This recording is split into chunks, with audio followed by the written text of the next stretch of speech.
Caldwell as Lions close disappointing versus Packers.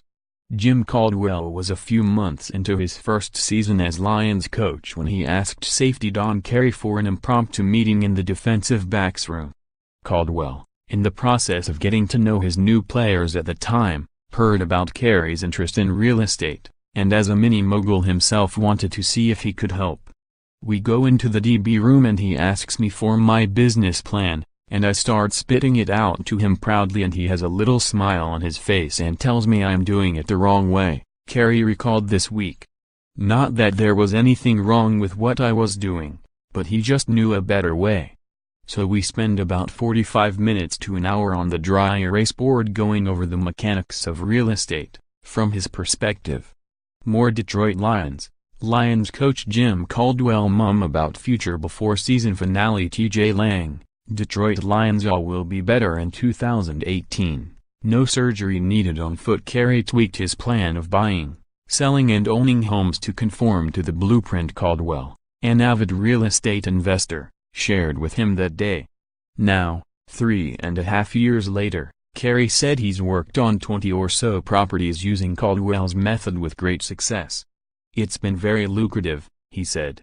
For Carey and many other Lions, Caldwell has been more than just a coach these past 4 seasons. Tight end Eric Ebron said Caldwell was one of the first people he called when he found out he was going to become a first-time father earlier this year. Defensive end Dwight Freeney still smiles at the thought of a young Caldwell sitting in his living room trying to recruit him out of high school, and the banter they share about that experience to this day.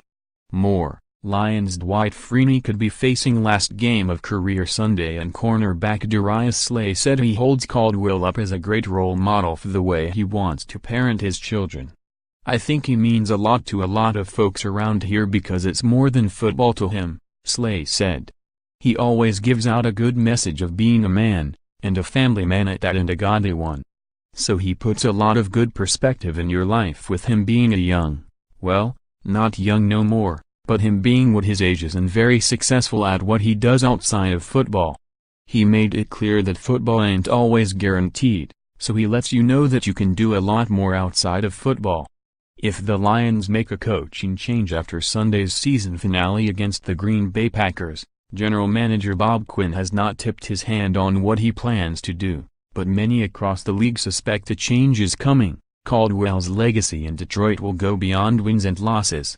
The Lions are 35-28 in the regular season under Caldwell's watch, but 0-2 in the playoffs. They lost division-deciding Week 17 games to the Packers in 2014 and again last year. And this season, they were eliminated from the playoffs with 1 game to play despite the NFC North being thrown up for grabs when Aaron Rodgers broke his collarbone in October. Still, it's tough to find anyone in the locker room who speaks ill of the job Caldwell has done as coach. I took a lot of heat from some guys on Twitter cause they were saying Caldwell was the issue. I'm like, bro, Caldwell's not the issue, Carey said. And that's cool.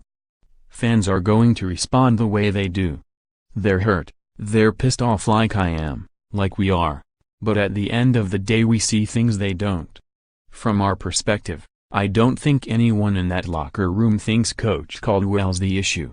Whatever percent of the blame Caldwell deserves for the Lions' shortcomings this year, he is ultimately the man in charge of a team that even he admits hasn't won enough football games. The Lions, from the record standpoint, peaked in Caldwell's first season in Detroit when they went 11-5 and lost in controversial fashion to the Dallas Cowboys in the playoffs.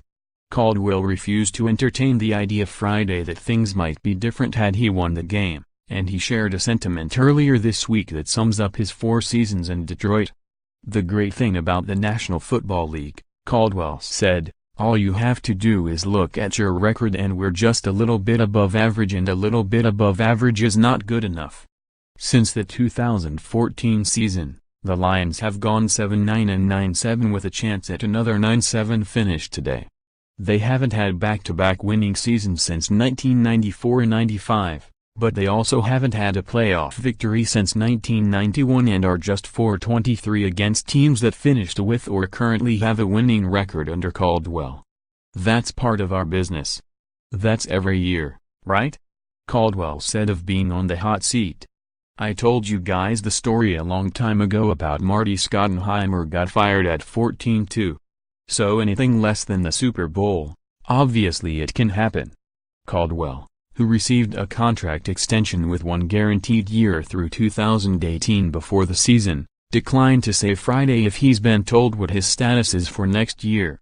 Players in the locker room said Caldwell didn't make mention of his future during team meetings this week, and even though most are staunch Caldwell supporters, "That's my guy," Ebron said, "I'll understand the win or else business they're in.